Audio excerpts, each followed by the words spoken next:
साथियों, जैसा कि आप लोगों का क्लास 11th से अक्टूबर मंथ का मासिक परीक्षा 2024 में होने जा रहा है, तो यह वीडियो आपके लिए काफ़ी महत्वपूर्ण होने वाला है, क्योंकि प्यारे बच्चों क्लास 11th के लिए हम लोग हिंदी का बिल्कुल ही ओरिजिनल पेपर लेकर के आ चुके हैं। चाहे आप लोग साइंस, आर्ट्स, कॉमर्स किसी भी सब्जेक्ट से, तो तीनों सब्जेक्ट में सेम रहेगा। और अभी के इस वीडियो में सब्जेक्टिव के साथ में ऑब्जेक्टिव दोनों का आंसर के हम आपको बताने वाले हैं। ठीक है, तो वीडियो में कंटिन्यू बने रहिए। इसके बाद आपका इंग्लिश का पेपर आएगा, तो चैनल को सब्सक्राइब आप लोग कर लीजिए, नोटिफिकेशन वाले पे प्रेस कर लीजिए।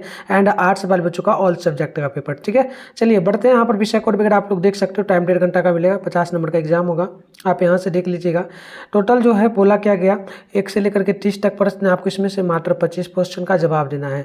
तो एक एक क्वेश्चन को याद कर लीजिए। ठीक है, पहला क्वेश्चन है कि किसी मूल या हस्व को उसी स्वर के साथ मिलने से जो स्वर बनता है क्या कहलाता है। तो पहला का ऑप्शन नंबर आप लोग जो है ना डी नंबर याद रखिएगा, एक मात्रिक होगा, ऑप्शन डी होगा। 2 नंबर के निम्नलिखित में से कौन अशोक व्यंजन है, तो आप 2 का याद रखेंगे, डी नंबर जो है अशोक व्यंजन होगा। 3 नंबर की अवर्ण का उच्चारण स्थान क्या है, तो 3 का ए नंबर हो जाएगा कंठ। चलिए आगे बढ़ते हैं, नेक्स्ट क्वेश्चन देख लीजिएगा। 4 नंबर क्वेश्चन है कि शब्द बोलते समय अर्थ या उच्चारण की स्पष्टता के लिए जब हम किसी अक्षर पर विशेष बल देते हैं तब इस क्रिया को क्या कहेंगे। तो 4 का ऑप्शन नंबर डी होगा, संधि। क्वेश्चन नंबर यहाँ पर 5 है, अत्यावश्यक शब्द का संधि विच्छेद क्या होगा, तो 5 का ऑप्शन नंबर बी होगा, अत्या प्लस आवश्यक, ऑप्शन बी नोट कर लीजिएगा। 6 नंबर के व्यंजन से स्वर अथवा व्यंजन के मेल से उत्पन्न विकार को क्या कहेंगे, तो 6 का ऑप्शन हो जाएगा स्वर संधि, ऑप्शन नंबर ये आप लोग याद रखेंगे। चलिए नेक्स्ट क्वेश्चन 7 नंबर है, जिसकी ग्रीवा सुंदर हो उसके लिए क्या शब्द होगा, तो 7 का ऑप्शन नंबर हो जाएगा सदबा, ऑप्शन नंबर आप लोग ये नंबर याद रखिएगा। नेक्स्ट क्वेश्चन आप लोग देखेंगे तो यहाँ पर बोला जा रहा है आप लोगों से 8 नंबर प्रश्न बोला गया, आमरण शब्द में कौन समास है, तो 8 का ऑप्शन डी हो जाएगा द्वंद्व समास।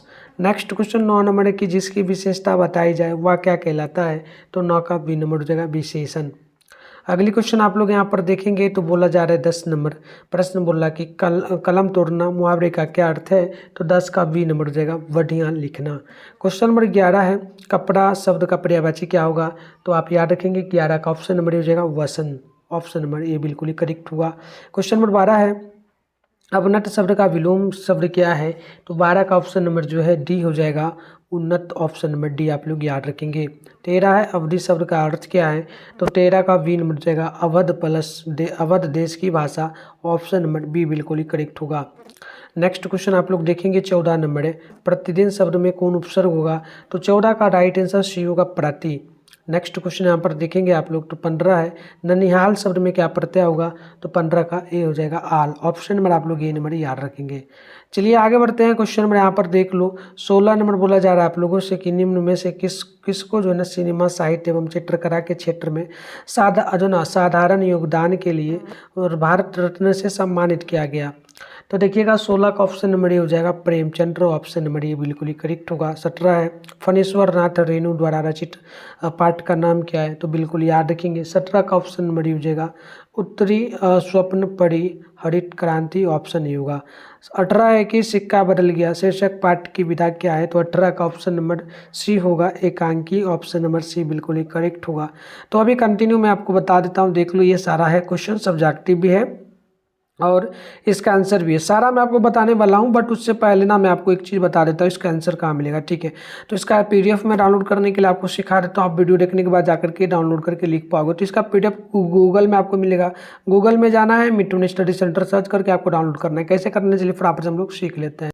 इसके लिए आपको अपने फ़ोन में गूगल को ओपन करना है, सर्च बार के आइकन पे क्लिक कर लेना है। और अभी आप इस चैनल पे जो वीडियो देख रहे हो, चैनल का नाम है मिठुन स्टडी सेंटर, तो आप लोग चैनल का नाम मिठुन स्टडी सेंटर सर्च कर लीजिएगा। फिर आपको ऊपर करना है, फर्स्ट में ही मिठुन स्टडी सेंटर का ऑफिशियल वेबसाइट मिलेगा, इस पर आपको क्लिक कर देना है। इस प्रकार से इंटरफेस ओपन हो जाएगा, आप लोग आराम से स्क्रॉल डाउन कर लीजिएगा, नीचे चले आइएगा। यहाँ पर देखिएगा आपके सामने जो है क्लास 11th का सेशन दिख रहा है, class 11th October monthly exam question paper download, तो ये फर्स्ट वाला पर आप लोग क्लिक कर देंगे। अब इस प्रकार से इंटरफेस पेन होगा, आराम से स्क्रॉल डाउन कर लीजिएगा, नीचे चले आइएगा। यहाँ पर देखिएगा ये आपका साइंस का सेशन है, इसमें भी हिंदी इंग्लिश दिख जाएगा। किसी भी सेशन से कर सकते हो। ये आर्ट्स का सेशन है, इसमें भी हिंदी इंग्लिश दिख जाएगा। तो चलिए कहीं से भी कर लेना, सब में सेम रहेगा। सामने डाउनलोड लिखा है हिंदी के सामने, इस पर डाउनलोड पर क्लिक करिए और यहाँ पर जब तक आंसर ना दिखे आपको आना है बार बार, तो पेज को रिफ्रेश करते रहना है, ठीक है। नीचे की ओर खींच दोगे, रिफ्रेश हो जाएगा तो आंसर के आपको दिख जाएगा। तो चलिए स्क्रॉल डाउन करके नीचे आएगा, यहाँ व्हाट्सएप ग्रुप का लिंक मिलेगा, ज्वाइन आप पे क्लिक करके ज्वाइन कर लीजिएगा। नीचे आइएगा तो ये ऑब्जेक्टिव का आंसर की रहा, ठीक है। सब्जेक्टिव का आंसर की मैं यहाँ पर डाल दूंगा। वीडियो देखने के बाद आप लोग आओगे ना तो बिल्कुल आपको यहाँ पर दिख जाएगा, रिफ्रेश करना और डाउनलोड करके लिख लेना। अगले क्वेश्चन देख लीजिएगा, मेरी वियतनाम यात्रा शीर्षक पाठ के लेखक कौन है? तो बिल्कुल 19 का ऑप्शन नंबर आपका हो जाएगा बी नंबर, याद रखेंगे, बोरा पासवान शास्त्री। 20 नंबर की झंकार शीर्षक कविता में आघात जो ना सहने के लिए कौन तैयार है? तो 20 का ऑप्शन नंबर हो जाएगा आपका ए नंबर, यानी कि परमात्मा। क्वेश्चन नंबर जो है 21 सरोज किसकी पुत्री थी? तो 21 नंबर का ऑप्शन बी होगा, याद रखें, टी लोचन की। नेक्स्ट क्वेश्चन 22 है कि बहुत दिनों के बाद शीर्षक कविता के कवि कौन है? तो 22 का ऑप्शन नंबर ये होगा, याद रखेंगे, नरेश जो ना सक्सेना। आगे बढ़ते हैं, क्वेश्चन नंबर आप लोग 23 नंबर को देखेंगे। बोला गया, भारत तेंदु के अनुसार अंग पंगु और जो ना दिनहीन होकर कौन जो ना विलख रहे हैं? तो 23 का ऑप्शन नंबर हो जाएगा आपका सी नंबर, याद रखेंगे, जो ना अंधे लंगड़े। क्वेश्चन नंबर 24 है कि प्रगतिवाद या फिर जो ना प्रगतिवाद या फिर प्रगतिशील काव्य धारा के प्रमुख कवि कौन है?